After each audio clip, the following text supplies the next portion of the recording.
Professor de Metodologia Científica da Faculdade do Casper Libero, lecionou na Faculdade de Educação da USP, na Fundação Getúlio Vargas, e autor do ensaio O Sagrado e Profano na Língua Brasileira, e debatedor aqui conosco em muitas oportunidades, em outros lugares que eu faço debate também na SOMIB, etc., e está sempre comigo porque tem colaboração muito importante para a gente.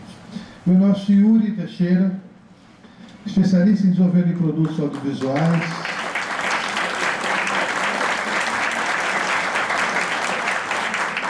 eventos e cursos relacionados à área, trabalhou na BBC, na TV Cultura, na NET, Globosat, e já desenvolveu cursos e projetos para o Grupo Abril, Sony Pictures, Belas Artes, Senac, Casper Libero. Atualmente é gestor de diversos produtos audiovisuais para canais de TV por assinatura. Também sempre com a gente aqui. Então, vou passar a palavra primeiro para o nosso Bernardo, depois para o nosso Yuri.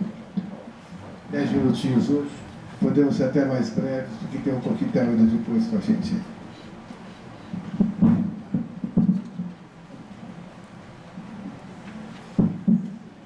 Boa noite. Mais uma vez, obrigado. Hoje, especialmente, porque fui convidado não só para o debate, mas para uma comemoração extremamente justa e oportuna pelo esforço que o Willer vem desenvolvendo e o êxito que ele vem colhendo nesse trabalho. E eu estou contente porque colaborei com ele várias vezes e várias vezes aqui estive e com uma plateia extremamente atenciosa e muito participativa. Agora vamos falar do cidadão Kane, Citizen Kane. Gostaram? Quem não gostou? Pode levantar o braço. Eu não estou vendo ninguém aí. Esse filme, quando foi exibido nos Estados Unidos pela primeira vez, no ano de 1941, ele foi muito esperado, porque a estreia foi adiada várias vezes. William Randolph Hearst, que é o personagem, digamos, entre aspas, biografado, sabia do filme e sabia que dizia respeito a ele, então ele fez uma campanha contra o filme. Ele bloqueou a estreia várias vezes. Isso foi para a imprensa e quando o filme estreou nos Estados Unidos, logo em seguida ele se espalhou 500 cinemas mais ou menos. Mas o povo americano, muita gente não gostou. O filme não foi aceito. A crítica, sim. Até hoje a crítica cinematográfica fala bem. Mas de público houve sucesso, mas muita gente não gostou. O filme, ele está na passagem do cinema clássico, antigo, para o cinema moderno. Ele é um marco, é a fronteira divisória. Nós temos o cinema mudo, passa para o cinema sonoro, e o cinema sonoro traz muita coisa do cinema clássico, ele começa a se transformar e de repente chega o nosso Citizen Kane e traça uma ruptura violenta e passa para uma nova forma de fazer filme. Ele fez uma gramática, a gramática do cinema. Ele ensinou como fazer cinema.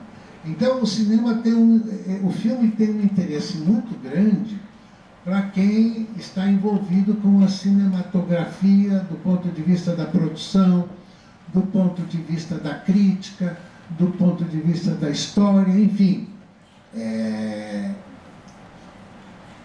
A importância do filme talvez seja muito maior pelo seu lado técnico, pelo que esse jovem chamado Orson Welles, ele tinha 25, 26 anos quando ele foi chamado, fez um contrato com a RKO. Imaginem entregar para um diretor recém-contratado, uma série de vantagens que os velhos diretores não tinham. E o pior, Orson Welles nunca tinha sido diretor de cinema, ele era diretor de teatro. Ele tinha um grupo teatral. A maior parte dos atores que aparecem no filme foi ele que trouxe, era do grupo que ele dirigia, do grupo de teatro que ele dirigia. E eles não sabiam muito bem por onde começar, mas ele foi visitando os estúdios de Hollywood, ele foi tomando contato com as pessoas, e ele disse, eu vou tocar o barco para frente. E assim ele fez. Ele tinha feito 1 ou 2 filmes antes, mas filmes de amadores, filmes curtas. Como que alguém pega uma câmera e sai filmando? Isso que ele tinha feito. Não dava nem para considerar o trabalho anterior dele como um documentário. Pois bem, ele chama os seus colaboradores, entre eles o Toland, que é o fotógrafo, que não era muito bem visto, era um tanto quanto excêntrico, esquisito, não é? E vão procurar, o contrato era para fazer 2 filmes, o outro filme não deu certo, e ele então ficou com o Cidadão Kane, que chamava-se América, ou American, ou Americano. Era o nome provisório que ele tinha. Posteriormente, depois de vários roteiros, entre 10 roteiros, foi escolhido um deles e esse roteiro foi filmado. Mesmo assim, várias partes do filme foram excluídas. Por que esse grupo, por que o Orson Welles e seu grupo de atores do Teatro Mercury fizeram sucesso? Em que eles mudaram? Primeiro, ele faz rupturas. Ele rompe com a linearidade do cinema clássico, começo, meio e fim, e começa contando uma história às avessas. Nosso personagem aparece inicialmente já morto. E como ele era um milionário importante, aparece no noticiário cinematográfico, nos cinemas, e aí o redator disse, olha, estão dizendo que ele é um milionário, isso, mas não é isso que me interessa, eu quero saber quem foi o homem. E designa um jornalista, repórter, para fazer a pesquisa que vai atrás, então, das entrevistas, vai procurando descobrir quem era esse indivíduo. Então, ele muda a história de contar uma história. E muda de uma forma marcante. São as rupturas. Ele também muda a iluminação.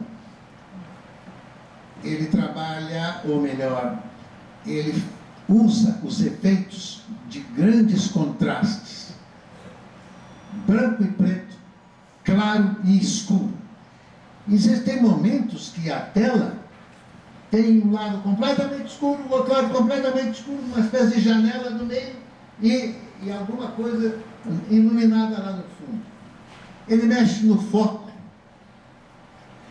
Muitas cenas foram filmadas com 2 ou 3 câmeras. Uma que vai filmar o fundo, outra filma aqui o centro, outro filma aqui o diálogo, cada uma delas no foco. Aí ele faz a fusão, então ele ganha foco, porque na época a ótica não permitia um foco universal, isto é, foco no fundo, no centro e em primeiro plano. Se a câmera focalizasse o primeiro plano, o fundo ficava desfocado. Às vezes, dá para perceber isso. Ele filma, às vezes, com muitas câmeras. A cena em que ele destroça o quarto do casal, e ele começa a jogar tudo no chão, arrebentar. Ele faz uma volta, um círculo. Isso foi, em cada canto havia uma câmera, para fazer, naquela época, com a restrição tecnológica que eles possuíam, para filmar aquela cena, ele utiliza 10 câmeras, por exemplo. E foi tão violento que ele machucou a mão, cortou a mão. E ele não interrompeu, ele botou a mão para trás. Se a gente pudesse reproduzir a cena, quando ele está quebrando tudo, arrebentando, jogando tudo no chão, há um momento que ele está com a mão esquerda atrás. Ele cortou a mão ali, ele não quis nem saber, tocou o barco para frente, sangrando e tudo. Então, esse é o Orson Welles, diretor, né? Ele também se preocupou muito com a angulação. O olho da câmera. O olho da câmera. Ele punha câmeras que olhavam de baixo para cima, do lado direito, do lado esquerdo, de cima para baixo, e mais, ele cavava buracos, uma trincheira no chão, e filmava ao nível dos pés dos personagens para cima. Imagine um cameraman aqui, deitado, filmando de baixo para cima. Então, essas invencionices, criatividade dele, eram absolutamente novidades do cinema. O filme Cidadão Kane, ele se presta para um curso de cinema, com várias aulas. Então, num debate como esse, 10 minutos,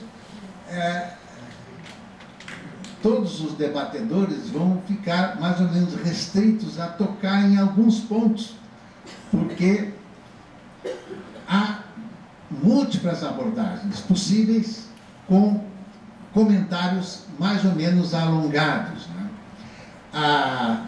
Ele faz, então, com essas angulações, ele cria novidades e vai influenciar uma dúzia de diretores de cinema, até o Woody Allen, hoje, até o Woody Allen, gerações de diretores de cinema que vieram depois dele, e alguns que...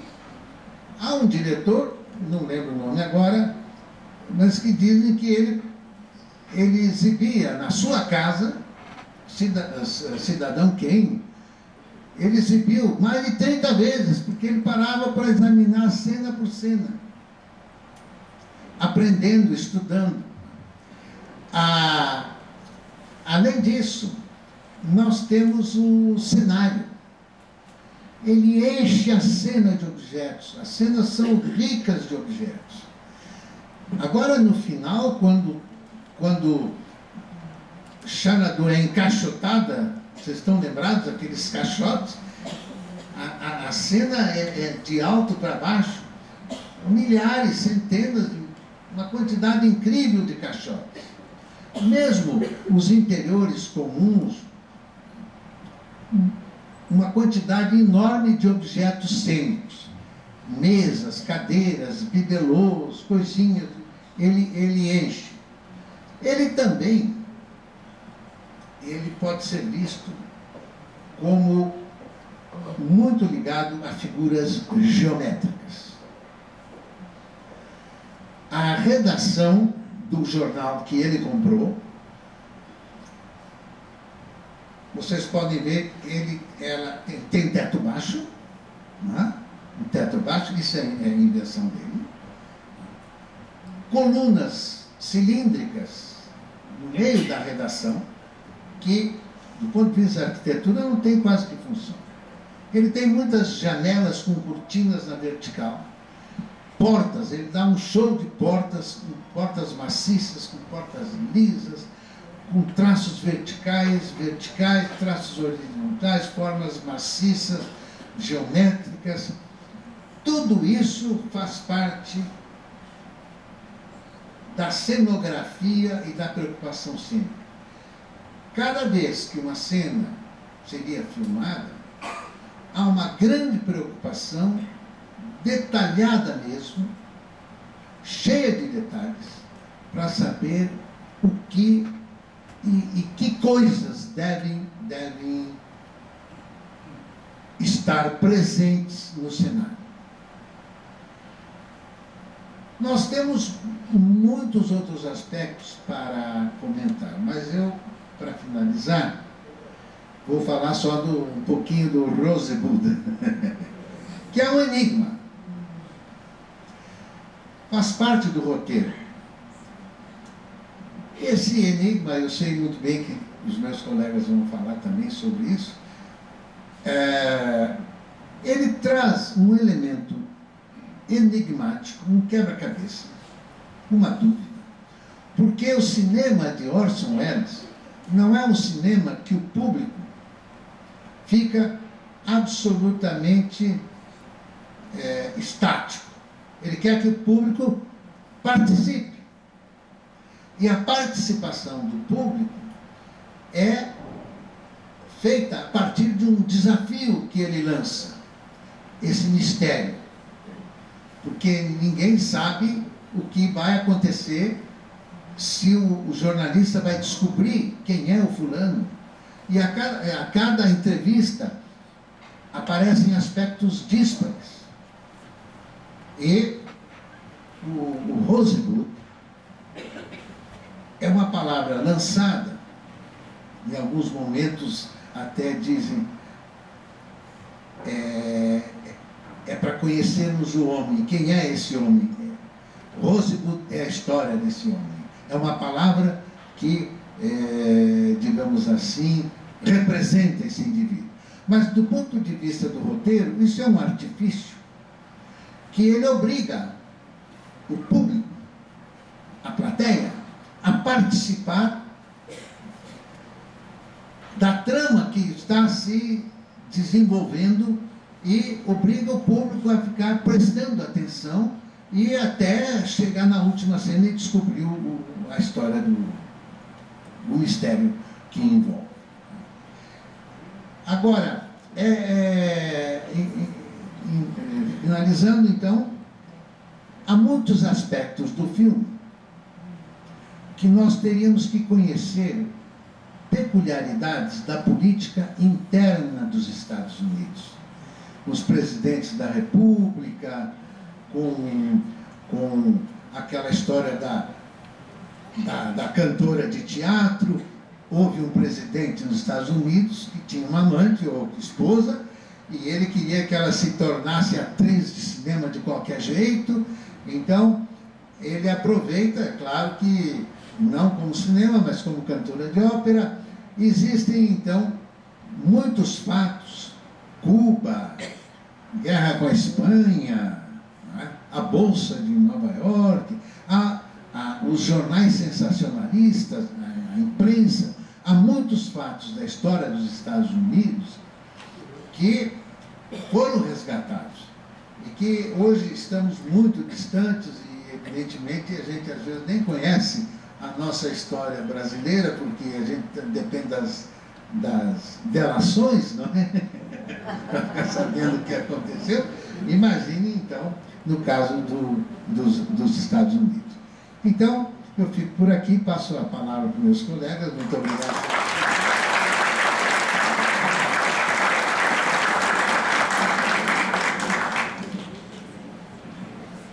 Boa noite. Obrigado mais uma vez, Dr. Vina, pelo convite. Uma honra estar aqui justamente nessa data especial. Eu já estou comemorando os meus 10 anos aqui de Cine Debate, então imagina 18 anos do evento, né, em si. E obrigado a vocês que esperam até essa hora para conversar com a gente aqui. Não podia ter sido uma escolha melhor, né, esse título, porque Cidadão Kane é um filme obrigatório em qualquer faculdade, em qualquer curso de cinema. É um filme que, por conta do nosso trabalho, eu já devo ter visto inteiro umas 20 vezes, contar os pedaços, então a gente eu já vi umas 40, 50 vezes esse filme. E sempre tem uma coisa para anotar. Eu achei que hoje ia deixar a folhinha em branco aqui, mas a gente sempre acha alguma coisa nova para anotar. de tão moderno, de tão inovador que foi esse filme e que é até hoje, porque, como o professor falou, ele inaugurou uma nova linguagem para o cinema. Assim como nós tivemos marcos, a gente tem filmes como O Nascimento de uma Nação, que inaugurou a narrativa de cinema, a gente tem O Coração do Potemkin, que inaugurou a linguagem, né, o somatório de cenas, quer dizer, uma pessoa olhando para um objeto e depois você mostrar o objeto significa, né, significa alguma coisa, você juntar duas cenas e aquilo tem um significado. A primeira vez que isso foi usado foi no Coração do Potemkin, e Cidadão Kane inaugurou essa questão toda de utilizar cenários, de fazer cenários inteiros, né, cenários ricos, de gravar com profundidade. A gente tem coisas acontecendo no primeiro plano e no fundo também. Então tem várias cenas onde o que está acontecendo no fundo também é tão importante quanto o que está aqui em primeiro plano. Inclusive, quando a gente é apresentado ao Kane da criança, ele está brincando no fundo, então, e está muito evidente a brincadeira dele, a infância dele, né? Que é o que ele vai resgatar depois no momento lá do Rosebud. E o Orson Welles, por ter vindo do teatro sem nenhum paradigma, ele traz aquilo que muitas vezes as artes se aproveitam, né?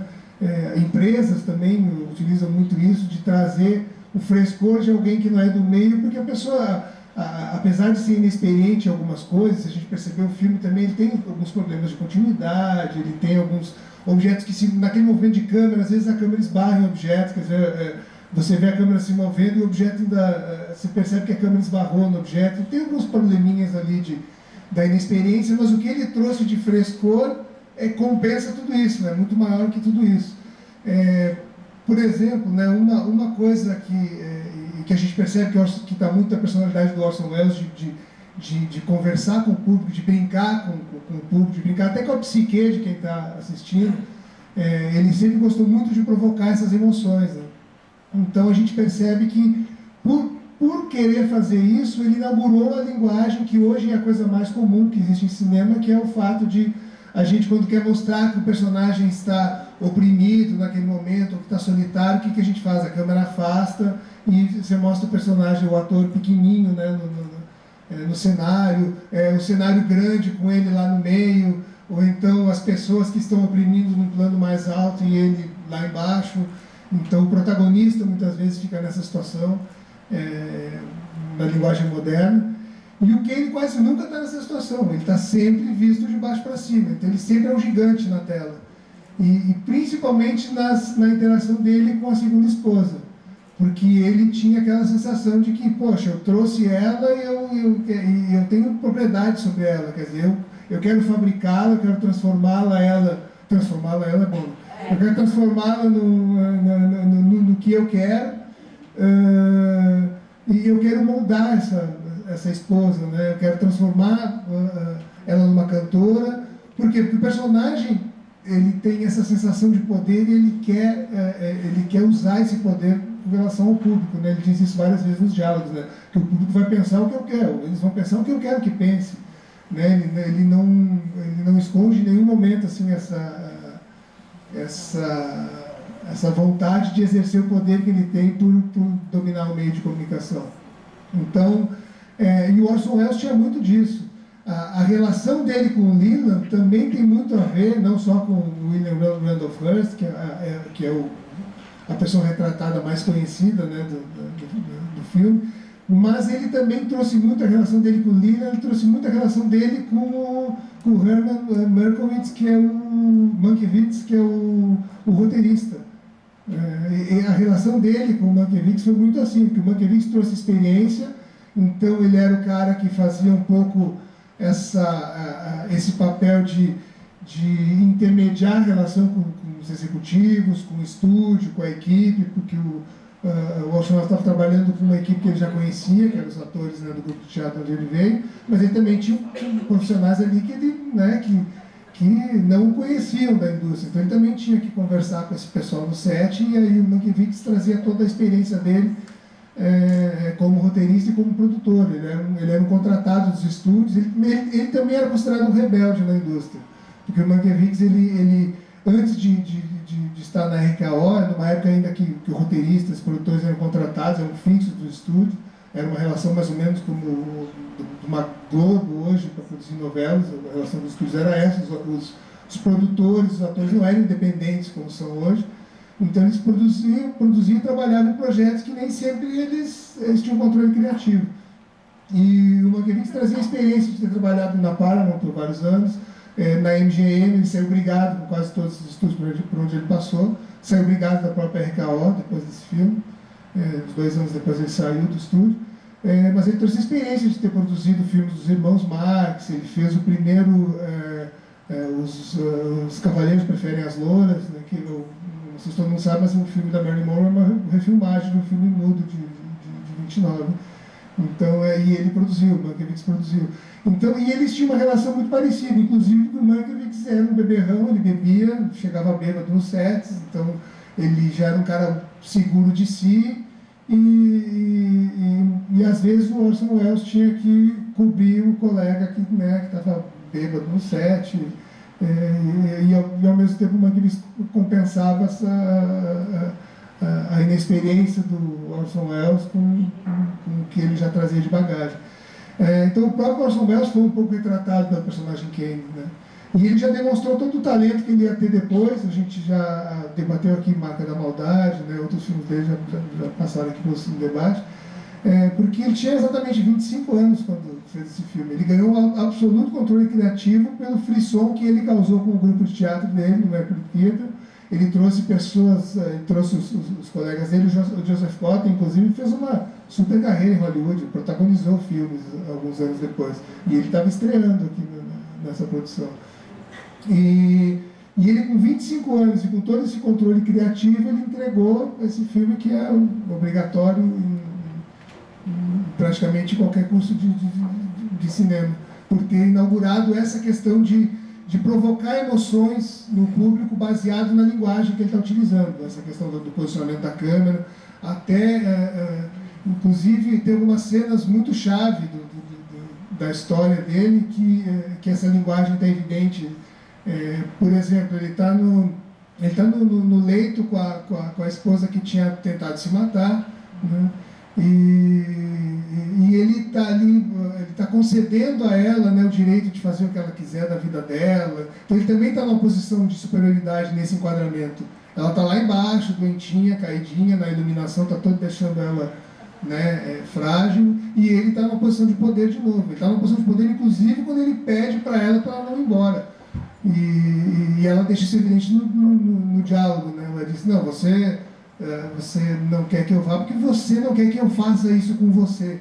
Então é o momento que ela exerce o poder de ir embora, né? De fazer isso com ele, de deixá-lo. Então até nesse momento ele é um gigante na tela. Então em nenhum momento ele está numa posição frágil. Eu, particularmente, pela minha vivência em ambientes corporativos por muitos anos, eu gosto muito da cena do início do jornal, quando todo mundo é idealista, ele também é idealista, e está todo mundo comemorando as primeiras conquistas do jornal, e tem aquele musical, né, aquela festa toda. Eu gosto muito daquela cena porque é um dos poucos momentos em que ele está focado de cima para baixo, mas a equipe dele está mais abaixo ainda. Quer dizer, toda aquela equipe lá de gente puxando o saco dele, né, e festejando e rindo de todas as piadas dele, eles estão num plano mais embaixo ainda. Então, um dos poucos momentos que ele está visto de cima para baixo, também todas as pessoas que estão contracenando estão num plano mais abaixo dele ainda. E é uma relação muito presente isso, né, na relação com pessoas de poder, com executivos, com o dono da empresa. Então, aquele clima, né, de euforia, de tudo que ele diz é engraçado. Ele é um cara legal porque ele é acessível, né, e ao mesmo tempo ele naquele momento ele também já está dando mostras do que viria a ser a relação dele de poder com as pessoas, né, porque por trás de toda aquela busca pela verdade e tal, que ele deixa sempre claro, está muito o poder de manipular a opinião pública. E o que ele faz também, o que o Orson Welles, agora não o personagem, né? O Orson Welles faz também com esse filme, é inovador no sentido de humanizar os personagens, né? De nem todo mundo é totalmente bom, nem todo mundo é totalmente ruim. Hoje está sendo resgatado, né? Nas últimas décadas foi resgatado, se perdeu um pouco, a gente caminhou para uma narrativa mais maniqueísta por algumas décadas e agora está se resgatando isso, né? Na questão de humanizar personagens. Mas na época foi muito inovador isso, que foi muito revolucionário você ter um protagonista que você não sabe se ele é bom, se ele é ruim, se você torce para ele ou não, se você quer que ele se dê mal, se você quer que ele, né, ele termine bem, e no final das contas ele nos mostra que ele é só ele ainda é aquela criança que perdeu o trenozinho, né, que um belo dia alguém chegou, arrancou ele da vida que ele teria, e ele diz uma frase que tem muito, aí é uma impressão minha, tá? Não tenho documentação disso, mas parece muito a influência do Mankiewicz no roteiro, é uma coisa muito Irmãos Marx, quando ele fala, parece uma frase que o Groucho Marx diria, a questão, eu até seria uma pessoa boa se eu não fosse rico, se eu não fosse rico talvez eu fosse uma pessoa boa, que ele diz lá no meio da trajetória dele. Então, essa questão de que as pessoas vão mudando, se corrompendo, ao mesmo tempo elas querem manter algum princípio, e no final tudo volta àquele momento em que o colo da mãe ainda é o melhor lugar do mundo, né? A minha infância ainda é o melhor lugar do mundo, né? No meu último momento eu vou me lembrar do meu trenó da minha infância e daquele dia que a minha vida mudou. Então, essa questão de brincar com o público é uma coisa que tem no Orson Welles e que tem no personagem também, no Ken, né? De manipular, no bom sentido, a reação do público. E, para encerrar, também vou reforçar a questão de que o filme foi muito mal recebido na época. A crítica gostou desde o início, mas o público não gostou, por conta até dessas inovações, né? Nem sempre o que inova, né, cai no gosto popular. Inclusive no Oscar de 42, quando apareciam as indicações do filme, ele era vaiado pelo público. Sempre que aparecia uma cena dele, o candidato a ator, o candidato a figurinista, cenário, ele concorreu a 9 Oscars. E ele era vaiado sempre que ele aparecia nas indicações.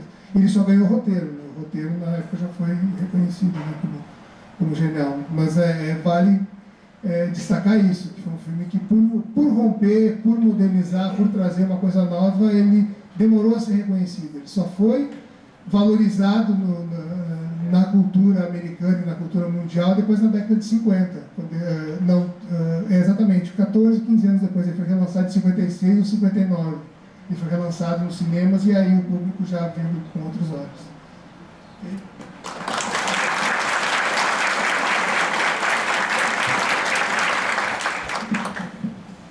Esse filme realmente é muito usado nas escolas de cinema e deveria ser usado também nas escolas de psicologia e psiquiatria, porque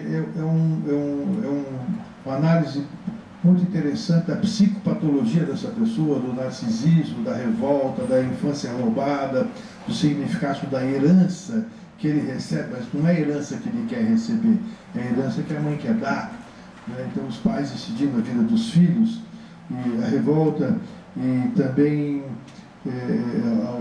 a falta da escuta, a arrogância, e como ele vai se desenvolvendo, e como a pessoa vai desenvolvendo o que eu chamo de síndrome do razoável. É a pessoa que vai acertando a maioria das coisas que faz, e depois continua repetindo aquilo que deu certo antes, mas que não dá certo mais, e as coisas começam a dar errado, e ele não percebe que é o erro induzido por ele, e culpa os outros, assim por diante.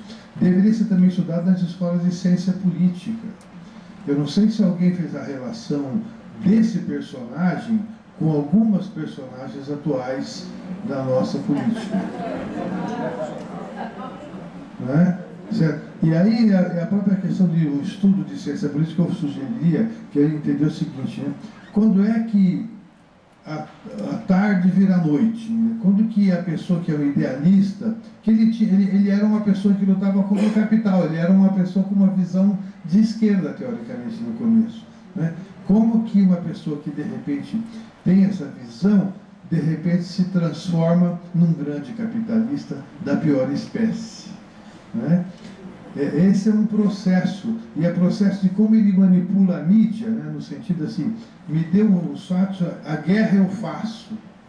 Outra coisa, a notícia dá uma manchete grande e faz a notícia, o fato ser importante. Quer dizer, mostra como ele tem poder de manipular.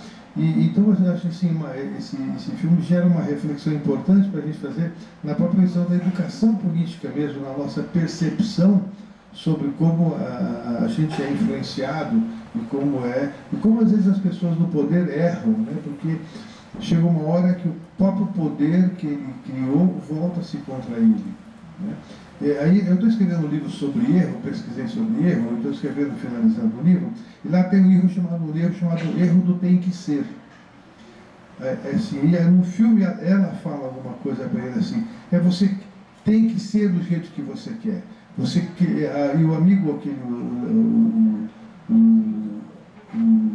Leland, diz para ele, ele descontando para o rapaz que está entrevistando, ele frustrado com o mundo, ele criou um mundo próprio para ele. E as coisas têm que ser do jeito que ele quer. E a mulher também fala para ele, várias pessoas falam que a mulher, que ele quer que as coisas sejam do jeito que ele quer que sejam, né? É interessante que uma vez eu vi uma frase de um líder político desses que estão decadentes no momento, que falava assim, essa não é a democracia que eu quero para o Brasil. Eu achava bonita essa frase, né?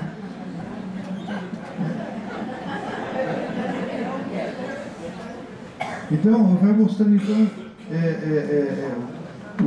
todo esse processo, né? Uma outra coisa importante para entender da psicologia, ele cria um universo de admiradores, isso é muito importante, ele cria um universo de admiradores, e o amigo fala, ele busca o amor, mas ele não tem amor, né? Ele quer que todos o amem, todo mundo, mas ele não tem amor. E ele busca que recebe admiração, e a admiração é que nem cocaína. A pessoa se vicia de tal forma na admiração, e vai quanto mais busca admiração, que seria uma forma de buscar amor, mais sozinho fica, e menos amor recebe, e se recebe não acredita. Então a admiração é uma busca muito doentia que todos nós temos, embora todos nós desejemos ser, é normal no ser humano desejar ser admirado, e é importante que seja admirado, mas tem um grau que ela se torna pior que cocaína, um dos vícios mais perigosos que existe. A pessoa é capaz de morrer num racha de carro, é capaz de morrer num duelo, numa competição qualquer, subir no Himalaia, para falar eu subi, né, que eu morra. Quer dizer, ela traz coisas muito fortes sobre essa admiração, né? Mostra também o jogo sujo da questão da imprensa, como funciona, e mostra também o comprometimento das instituições, como a instituição ela cresce, ela surge e cresce para proteger as pessoas, depois de um dado momento ela se transforma num obstáculo, ela se transforma naquilo que ela lutou contra. A própria imprensa dele era assim. O documento que o amigo guarda para jogar depois, né, na cara dele, é isso, olha, você criou aqui alguns valores, e depois a tua própria instituição, aquilo que você criou, o teu jornal, a tua imprensa, a tua forma de fazer imprensa, voltou-se contra aquilo que você lutava, voltou-se a favor, né? Ficou aquilo que você lutava contra. Que eu entendo que deve ser uma dor muito grande para uma pessoa perceber que lutou a vida inteira por algo e depois se transforma no executor daquilo, né? Bom, então, em síntese é isso. Ele se sente um prazer, né? Um Deus, muitas vezes, né? E fica tentando interferir na sua criação, e a mulher dele, ele tentou criá-la como uma cantora, e ela tinha um desejo inicial, mas depois o desejo passou dele, né? Não era mais um desejo dela, né? E o amigo que lhe dá uma resposta, e muitas das vezes essa dualidade aparece no filme, do dinheiro, o dinheiro não é tudo. Embora ele fale, se você quiser ganhar só dinheiro, é fácil. Ele fala uma frase dessa, né? E o amigo mostra para ele, devolve o cheque de 25 mil, dizendo, olha, você comprou tudo, você que era contra o dinheiro, você comprou tudo, mas não me compra. Rasgou o cheque, devolveu o cheque rasgado naquele envelope que ele, né? Tudo. Bom, e Em síntese é isso, porque tem muito o que falar desse filme, é um filme que merece realmente um tempo muito mais longo para discutir as questões psicológicas também. Vou parar por aqui no filme, chamar o pessoal para os nossos sorteios dos brindes. Enquanto elas descem aqui, por isso eu vou fazer os avisos nossos, né? Então, o próximo Cine Debate nosso será em 15 de julho, um outro filmaço chamado Esse Obscuro Objeto do Desejo, que é do Buñuel. Esse ano eu estou repetindo alguns filmes que nós debatemos e que foram muitos aceitos e valorizados. Então, por isso eu estou repetindo esse, Buñuel, que é maravilhoso. Eu quero convidar vocês também a lembrar que na segunda-feira, não essa, a outra, acho que é dia 26, vai ter aquela videoconferência que nós fazemos todo mês aqui no nosso projeto de transtornos do aprendizado do Comitê da Adolescência. É uma videoconferência, mas quem quiser assistir pessoalmente também é só vir às 8 horas da noite. Acesse o site da PM e se inscreve. Né? O que mais? E aí, acabando o nosso sorteio de brindes aqui, nós iremos fazer uma comemoração do 8º andar do nosso 18 anos de Cine.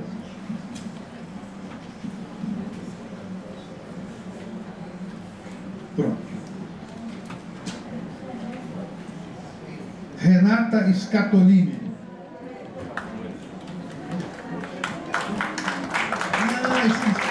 Pessoal, desculpe, eu vou abrir espaço para a pergunta que eu pulei esse detalhe. Vai subir, vamos solucionar. Renata Scatolini. Luiz Cunhasca. Luiz Cunhasca.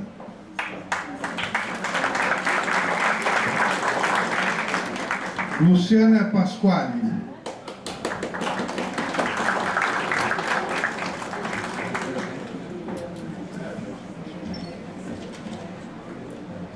Francisco José dos Santos, talvez. Francisco José.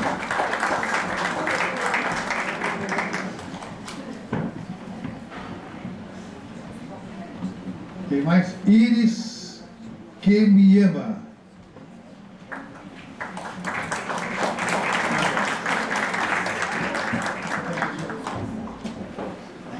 Antônio Carlos dos Santos. Pessoal, eu pulei o debate com a plateia, temos tempo para isso ainda. Eu aqui estou ansioso por coquetel para fica nervoso, né? Eu mereço, né? Então, pessoal, está aberta a plateia, quem quer fazer alguma pergunta. Eu vou ser breve para respostas breves também, ok? Que microfone aqui, ó.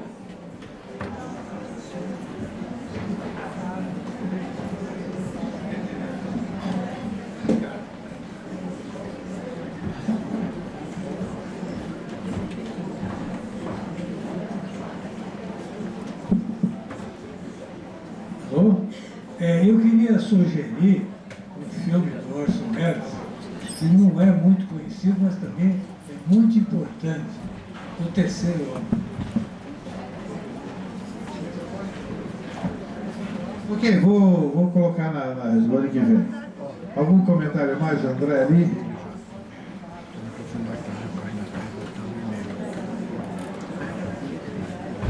Durante esses 18 anos, acho que eu faltei 3 ou 4 vezes. Muito bom, viu? Parabéns.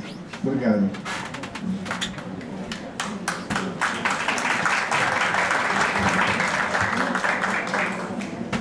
Mais algum comentário? Uma pergunta do filme? Não? Sempre o microfone mesmo. Meu nome é Plínio, eu sou jornalista. A respeito da estética cinematográfica que vocês comentaram. O microfone é bom para gravar. Leva lá. A despeito da estética cinematográfica que vocês comentaram, eu queria saber a opinião de vocês. É uma pergunta rapidinha. Quem seria o nosso Cidadão Kane? Ou Assis Chateaubriand ou Roberto Marinho?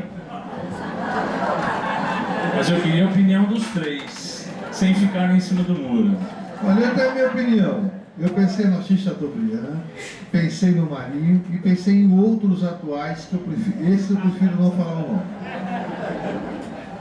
Mas o Chateaubriand é notável.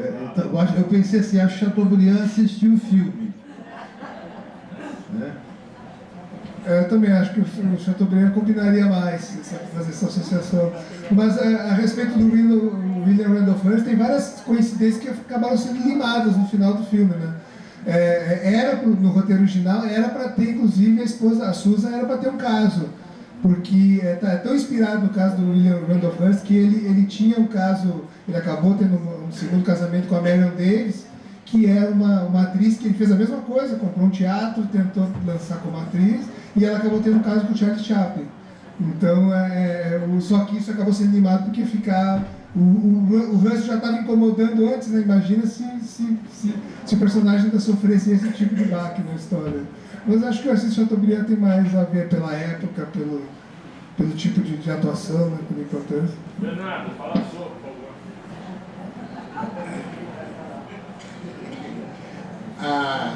O próprio personagem, Ken,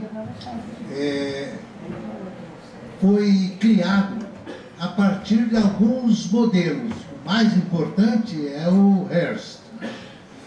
Agora, o Chateaubriand é muito semelhante, mas faltou aquele império. Ele nunca chegou a ter um império. Né? Hein? Perdeu, né? Também. Também teve império e perdeu. Ele não teve suas companhias de transporte, petroleiros. Né? Aliás, mas eu acho que é o mais aproximado. aliás, algumas falas aqui são absolutamente atuais. Sim. Até pela questão do ego também, né? do culto à personalidade. É uma coisa que no Roberto Marinho não é tão evidente, essa coisa. O Roberto Marinho é muito mais empresário, muito mais... Mas poder sim. Tem a ver com o Murdoch aqui também. Perfil de poder, né? O Murdoch também, exatamente. Legal, obrigado. Ok, pessoal. Pode descer? Agradeço a presença de todos vocês. Continuaremos aqui por mais 18 anos, se Deus quiser. Vamos lá.